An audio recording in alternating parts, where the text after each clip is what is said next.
the J. This is the Skyy Lounge. We're about to bring our guest in, the real Ashton Combs. It's about to be lit. What it do? What's up with it? Hi. Oh my gosh, are you driving? Yeah, I got called for a session, man. I'm always on the, I got called for an important session last minute, and I had to, you know what I'm saying? So we multitasking over here, but we good, though. We good. Oh my gosh. Okay, well, I'm excited. It's good, y'all, to know that you are definitely always working and you making always. that happen. So listen, we want to keep it safe over here. So we going to hop into this interview, okay? Okay, all right, no games with you. We going to go right into this interview. So you have an album that actually released this year, and it's called The Other Side. Can you tell us about it? Man, so The Other Side is pretty much just it's an album compiled of life experiences, man, that I've gone through, and it's really just me putting it out there like, yo, this is Ashton Combs, because I've been in the songwriting and producing world for so long. It's like, this is Ashton Combs, the writer and the artist, coming together, you know what I'm saying? So that's what that is, you know what I mean? Somebody in the comments said this is official right now. Hey. But wait, this is the question. Are you driving right now, or did you stop? Oh no, I stopped right now. I'm at a red light. Oh, okay. I was like, wait, he looks like he's not moving. I was like, what is happening here? He was like, I'm at a red light. Go. So I was like, you gave us that real calm, cool answer. So right. I love it. Now, one of the singles that I was actually playing earlier was called "Don't Believe You." What was the inspiration behind this song, as well as the video? Because it's a really fun, dope video. But what you're talking about is like, dang, you don't believe her. Well, I mean, you know, it's one of those situations, man, to where it's like, okay, I see you trying to cut things off, but your actions aren't matching your words, you know what I'm saying? So I don't believe you, you know what I'm saying? And you know, it's funny because it actually comes after a skit where, you know, my homegirl Kiara, she's a talented artist, go check her out. But she's cussing me out, and at the end of the skit, she's like, okay, well, hold on, wait. Are you coming back though? So, you know, it's just one of those things, yeah. You know, it's just one of those things like, man, quit playing with me. You know what I'm saying? Yes. It's like you fighting now. This actually goes into one of my next questions, because one of the lines in the song, it says, starting fights just to touch me, basically. Yeah. Has that ever happened to you, like in real life, where a girl would just start a fight with you just so you can like be all up on her? Of course, man. You know, some people's I wouldn't say it's a love language, but you know, sometimes, especially in this industry, when you're always ripping and running and you gotta work and stuff like that, sometimes you can neglect your partner, man, and sometimes your partner has to find innovative ways to get your attention. You know what I'm saying? So, you know, it was one of those situations, man. Shout out to my wife, I love you. You know what I'm saying? So, you know what I'm saying? So that was yeah. She be playing those games sometimes. Oh my gosh, that is too funny. I mean, you know, people have it, like you said, sometimes people do that so they can get attention. And, you know, just show a little love. So just, fellas, all you fellas out here, show some extra love so your girl ain't gotta go through all of that. How about that, nah? I love it. Now, you are actually on your way to the studio, but I want to talk about some of the people that you've actually worked with in your bio. You definitely worked with Trey Songz. Yeah. You actually worked with Kevin Ross, and we had him on a few weeks ago, so he's definitely a friend to the show. I know it was two different instances with these people, but how was it working with these type of artists and people who have, you know, been in the game for a while? Man, it's amazing, man. Starting off with Kevin, me and Kevin were college roommates. Oh, so, okay, dang. Yeah. Shout out to Berkeley College of Music in Boston. You know what I'm saying? Great institution. But yeah, we were college roommates, man. So, you know, that's my brother. Like, you know, he done met my parents, you know what I'm saying? Like, you know what I mean? Uh-oh. Okay, wait. Okay, wait. Could you? I heard he met the parents and then it kind of dropped out. Oh, okay, my fault. No, I was saying that you know, Kevin's a close family friend. He's a brother. He's met my parents. You know what I mean? He's sure he sung at my wedding. Like, you know, Kevin is that guy. Yeah. We should have had y'all on here together. We should have got like a 3-way IG live. Yeah, and you know, working with Trey Songz is always amazing, man. me and Kevin wrote that song together. And so, you know, it was just, it's always good to, you know, come up with your people, man. Always great. Yeah. Can you just speak on like the importance of making connections about the music industry? Because a lot of people feel like it's hard to get in.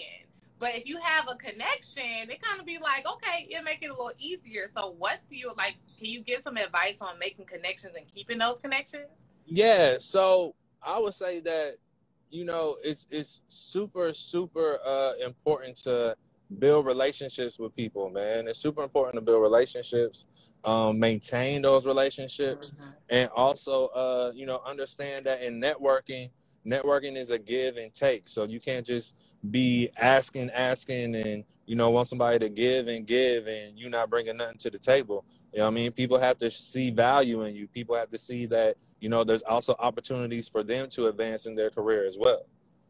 Listen, say that again. I'm here for all of that. Listen, some of these interviews be speaking to us as hosts, and we just like, listen, I hope y'all viewers are watching. Now, one of the questions that we have been asking a few of our artists is, what is something that you've actually enjoyed about quarantine as an artist?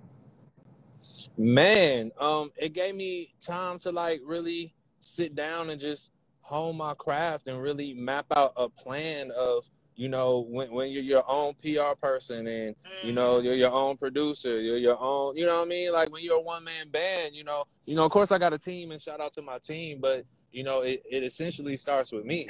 You know what I'm saying? So it's one of those things to where like this quarantine really helped me focus and lock in and like tap into sides of my artistry and musicality that, you know, I never really have explored. So it was, I love this quarantine, man. I didn't make money. I didn't have opportunities.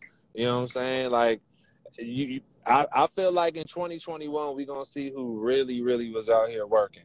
Listen, say that again, because it's like we've had this long period of longer than what we thought it was going to be. And it's like, what were you doing in those months? What were you really doing? We going to see in 2021. Maybe the end of 2021. We definitely going to see. If y'all don't stay home. Right. And I mean, you know, right. It was an awesome experience, man, because, you know, I dropped my album in this quarantine and, you know, the album went #1 on the iTunes R&B Soul chart. So, you know, I think it allows some of my fans to really like sit down and just dive into Ashton Combs. You know what I mean? Yes, dive in and to get to know you. I think that definitely is for me. I was able to like, let me listen to some albums, like full out. Sit here, you know, let me listen to some new artists. Let me dive into some music that I haven't heard. So I truly am definitely one of those people who was like, let me go listen to some Ashton Combs and get all up in it, okay? Right. You feel me? Yes. Now, you worked with some really dope people like we already talked about. Who are some people that you want to work with in the future? Man, I want to work with Pharrell. Yes. Yeah, I want to work with, and this might be random as hell, but I want to work with Gwen Stefani. I think her sound is super dope. You know what I mean? I grew up on No Doubt. You know what I'm saying? I want to work with Drake. Duh. You know what I'm saying? Yeah. I think everybody wants to work with Drake. You know what I mean? We all do. I want to work with Drake. You feel me? So, and also Chris Brown, man. I want to work with Chris Brown. I think Chris Brown is really, really important to the culture. You know what I'm saying? So, you know, I definitely want to work with him, man. So those are my people.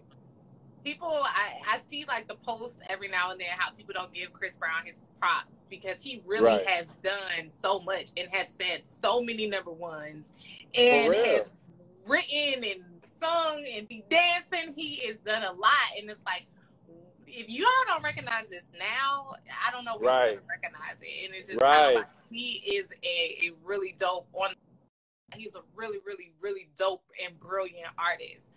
So, listen, let me know when you want to wait till another session.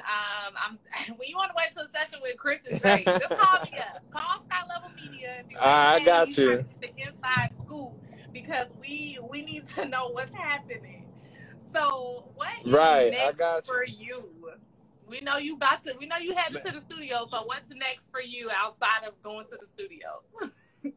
Well, I'm working on my next album, man. I'm in the process of finalizing stuff and getting stuff mastered and mixed and stuff like that. So, you know, that next album is going to be dropping soon, man, especially within the next 3 to 4 months. So, you know, it's going to be a part 2 to the other side. It's called On This Side, you know, so y'all really going to be able to, y'all really going to be able to see who Ashton Combs is musically, man. I kind of spoon-fed people the first project, so, you know, just taking it to a whole nother level sonically. I always want to push music sonically, you know what I'm saying? Do something that I haven't done before, you know?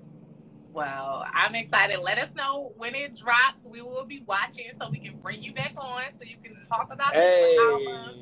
We are definitely grand fans. You are now friend of, you know, a Skyy Level Media, Next Level Podcast. So we definitely want to have you back. Is there any, like, last things that you want to share with the people? Any advice or any, you know, words you want to share? Man, for anybody who is, you know, trying to get their foot in this music industry, I always try to pass down things that I've learned and, you know, lessons that would have helped me, you know, kind of get to the bag a little bit quicker, you know what I'm saying? And one of those things is stop knocking on doors that aren't going to open for you. Once you've got the energy, once you've seen that people aren't really rocking with you like that, move on to somebody who wants to work with you. You know what I'm saying? Stop, you know, trying to force feed people who don't want to pick up what you're putting down. You know what I mean? Listen, okay, you spoke to my whole life. Even though you were all the musicians out there, I hope you're listening. And if you are a human, I hope you're listening as well, because I got some nice little nuggets from this whole conversation. Come on, I appreciate that. Ashton, I want to say thank you so much for being here. We're super excited for you, super excited for all you're about to do, super excited for what you're about to drop in the studio right now, because that's it's about to be lit. It is super definitely lit. Keep us posted and get to where you gotta go see. I will. I appreciate you for having me. Thank you. Of course. Have a good night. All right, good night. Bye.